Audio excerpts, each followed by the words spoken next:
Hi everyone, সবাই কেমন আছো? আশা করি তোমরা অনেকটা ভালো আছো। আমিও ভীষণ ভালো আছি। তো আমার নতুন আর একটা ব্লগে তোমাদের সকলকে জানাই ওয়েলকাম। আর আজকের দিনটি ছিল 25শে ডিসেম্বর। তো সকলকে জানাই মেরি ক্রিসমাস। আর জানি তোমরা সবাই আজকের দিনটা ভীষণ এনজয় করে আনন্দ করে কাটিয়েছো, কিন্তু আজকে আমি সারাদিন বাড়িই কাটিয়েছিলাম। তো ভীষণ মজা করেই কেটেছিল দিনটা। তো চলো আজকের ব্লগটা এখন থেকে স্টার্ট করছি। তো দেখতে থাকো তোমরা। তো প্রত্যেক দিনের মতো আজকেও সকালবেলা ঘুম থেকে উঠে আগে একটু ফ্রেশ হয়ে নিলাম, তারপর নিজের জন্য একটু চা বানিয়ে নিলাম। আর কালকে কিছুটা জামা কাপড় মেলা ছিল, তো সেগুলো শুকায়নি কালকে, তো আজকে সকালে দেখলাম শুকিয়ে গেছে, তো এখন তুলে নিলাম, যেহেতু আরও কিছুটা জামা কাপড় এখন ভিজে জামা কাপড়গুলো মিলতে হবে তার জন্য। তো তারপর দেখো আজকের ওয়েদারটা বেশ ভালো ছিল। আর এমনিতেই কখনো মেঘ হয় কখনো রোদ হয়, এই তো হয় শীতকালে। তো তারপর এই তো জামা কাপড়গুলো এখানে তুলে জড়ো করে রেখে আমি এবার চাটা খাই। তো চলো তোমরা দেখতে থাকো।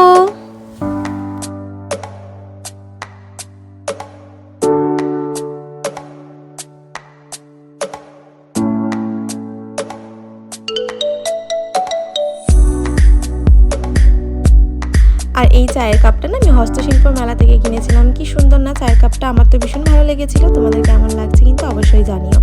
আর এবার চা খাওয়ার পর তো বেশ একটু ঘরের কাজে মন দিতে হবে, তো আগেই বিছনাটা একটু গুছিয়ে নিচ্ছিলাম। আর এটা তো আমার ডেলিই করতে হয়। তো চলো তোমরা দেখতে থাকো।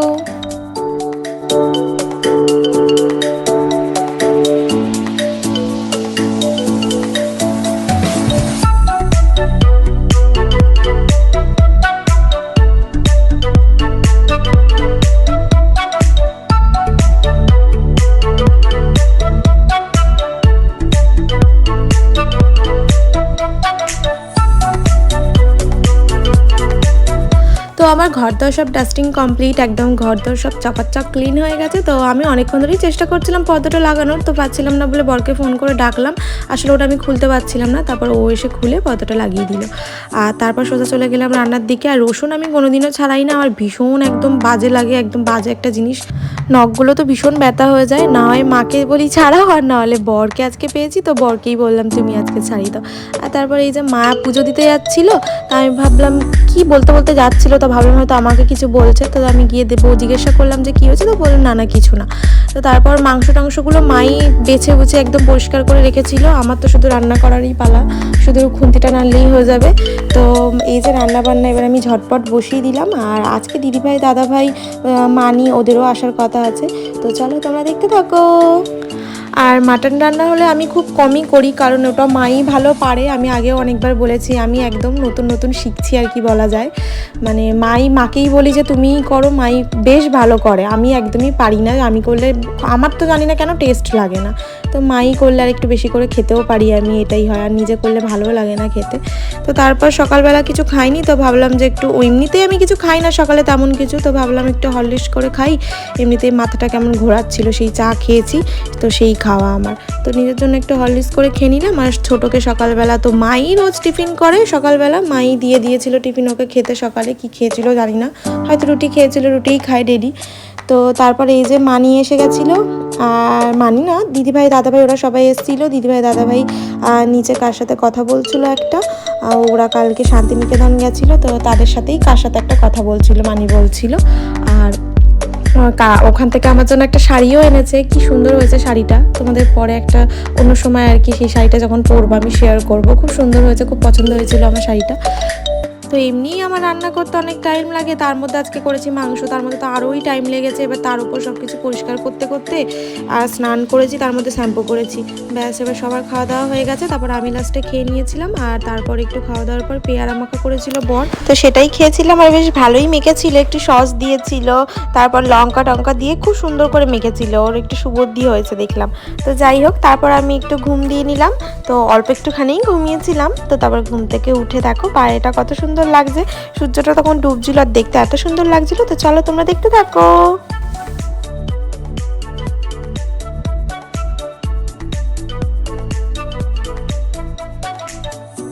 আর আমার বিয়েতে খাওয়াবো তাই। রূপসী তোল, রূপসী তোল। তোমার ভালো লাগে জানো ফটোয়? হ্যাঁ খুব সত্যি। এই সে ওইখানটা ভালো লাগছিল, কোথায় বলতো? পাথরদের বাড়ি কার্তিক পুজো। হ্যাঁ না না কার্তিক পুজো না, পার্থর বউ হাতে হলুদ ব্লাউজ পরে একটা শাড়ি পরে ওইটা আবার পরবে, বারবার পরবে। খুব ভালো লাগে। অ্যানিভার্সারিতে পরে বাবার সাথে ঘুরতে যাবে। তো ওই মা রয়েছে জানো কি মা, আর সেদিন গেছি একটু কি তোদের ওইখানে সব কি সে পাত্রের বিয়েতে না কাই আমাদের পুজোয় পার্থর বিয়ে বউ হাতে দিন আমি তুমি বলছিল এই মাথা ওদের দিয়েছো, সেদিন এরকম মেয়ে জামাই দিয়েছো? হ্যাঁ ওরা খাবে না আমি খাবো, আমি কি দেখে তুমি রেখে দিচ্ছি।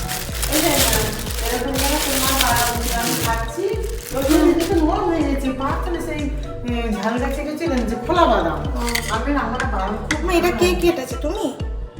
কে কোন মিষ্টিটা?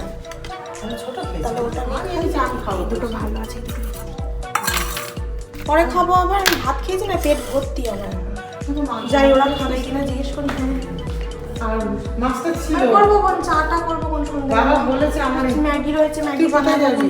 কোথায় আমরা মজা করছি? তুমি তো বললে আজকে যাবো। রয়েছে সব কিছু করবো। যাবো বাবার কাছে বলে আমি বলছি যাবো পার্টি যাবো।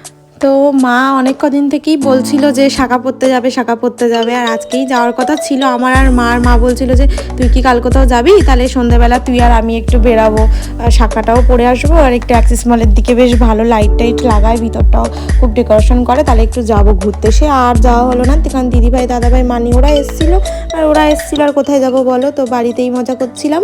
আর তারপর হচ্ছে এই যে সন্ধ্যাবেলা একটু পপকর্ন করেছিলাম, আর চাও করেছিলাম, আর এদিকে মানি বললে একটু ম্যাগি খাবে, তো ওর জন্য একেবারে বাটি করেই ম্যাগি বসিয়ে দিয়েছি, ওই শুদ্ধ ওকে দিয়ে দেবো তাই। আর তারপর এই যে মৌসুমিদি বলছে কি আমাকে ভাল লাগছে না, পাগলির মতো লাগছে, আমার ছবি তুলছিস আর নিজেদের খুব সুন্দর করে লাগবে, তখন পোস্ট করবি বল। আমি বলি না না, তোমাকেও খুব সুন্দর লাগছে। আর এই দুটো হচ্ছে বদ্দি ভাই, আর ওই দিকেটা হচ্ছে সর্দি ভাই, ওরা হচ্ছে আমার বাড়ির পাশেই থাকে, মানে ছোটোর হচ্ছে মানে আমার বরের পিসিমণির বৌমা। তো দুটো দিদিরই আমার বাড়ির পাশে থাকে আর কি, ওরা মানে আমার বাড়ির পাশেই বাড়ি আর কি। তো ওরাও এসেছিলো, তো গল্প করছিলাম ভীষণ আমরা সবাই মিলে। তারপর দিদিভাইরা রাত্রে বাড়ি চলে গেছিলো, আর এই যে এইটা মানি আমাকে দিয়েছিল, ও সন্ধ্যাবেলা চিপস চকলেট কিনে এনেছিল, তো ও আমাকে দিয়েছিল। আর তারপর মা এলো, তো মাকে সন্ধ্যাবেলা চা করে দেওয়া হয়নি, তো মার জন্য একটু চা করে দিয়েছিলাম, আর সব রকম বিস্কুট দুটো দুটো করে দিয়েছি। মা বলে কি তুই কি আমার দোকানের বিস্কুটের দোকান ধরিয়ে দিয়েছিস? তো তারপর মা চাটা খেয়ে নিয়েছিল, আর তারপর কিছুক্ষণ পর ছোটো এনেছিল ফুচকা।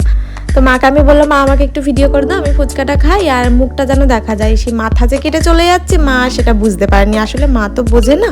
তো যাই হোক মাই ভিডিওটা করে দিয়েছিল, আর আমি ফুচকা খাচ্ছিলাম আর কোনো দিকে তাকাচ্ছিলাম, আর টিভি দেখছিলাম। টিভিতে মার কি, মা আসলে জিজ্ঞাসা করি যে মা কি মুভি দেখবে বলো, তো মার পছন্দ মতোই কিছু একটা চালিয়ে দিই। তো দুজন মিলে টিভি দেখছিলাম আর আমি ফুচকা খাচ্ছিলাম, মা ভিডিও করে দিল। তারপর মাকে বললাম মা তুমি খাও এবার, আমি তোমাকে ভিডিও করি। তো তারপর মা একটু ফুচকা খাচ্ছিল। আর রাত্রে না আজকে বললাম যে আর কিছু খাবো না দিনে রাত্রে, তো ছোটো বলেছিল যে তাহলে কেক নিয়ে আসবো, ওর কোন বন্ধুর বার্থডে ছিল, তো কেকের দোকানে গেছিলো, তো আমি বলেছিলাম যে আমার জন্য কেক আনতে, তো ও সব ধরনের কেক একটা করে নিয়ে চলে এসছে। তো তারপর মাকে বললাম মা এতগুলো কেক তো আমি খাবো না, তুমিও খাও সবগুলো থেকে কেটে কেটে, আর তোমার যেটা ভালো লাগে সেটা খাও।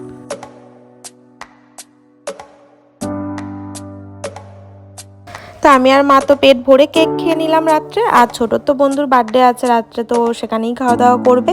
তো চলো আজকের ব্লগটা এই অবধি, ভালো লাগলে কিন্তু অবশ্যই লাইক অ্যান্ড সাবস্ক্রাইব করে দিও আমার চ্যানেলটা, আর অবশ্যই কিন্তু বেল আইকনটা প্রেস করতে ভুলো না, যাতে আমি ভিডিও আপলোড করার সাথে সাথেই তোমাদের কাছে নোটিফিকেশন চলে যায়, আর তোমরা ঝটপট আমার ব্লগটা দেখে নিতে পারো। তো চলো নেক্সট আবার একটা ব্লগে তোমাদের সাথে আবার দেখা হবে, ততক্ষণ ভালো থেকো, সুস্থ থেকো, আর শুভরাত্রি সবাইকে, টাটা।